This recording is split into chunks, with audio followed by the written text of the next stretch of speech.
కూడా వచ్చింది. మేము గుర్తించాల్సిందే, అందరం గౌరవించాల్సిందే. అంటే గద్దర్ పేరుతో గద్దర్కు జరిగిన గౌరవమైనా ఎవరికి జరిగిన గుర్తింపు అయినా అందరం స్వాగతిస్తాం. కానీ గద్దర్ గారే ఒక లెటర్ రాశాడు రేవంత్ రెడ్డి గారికి.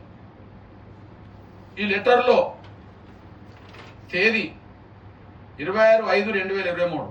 అప్పటికి రేవంత్ రెడ్డి గారు కాంగ్రెస్ పార్టీ అధ్యక్షుడిగా ఎన్నికల ప్రచారంలో జనంలో కోసం వెళ్తున్నాడు.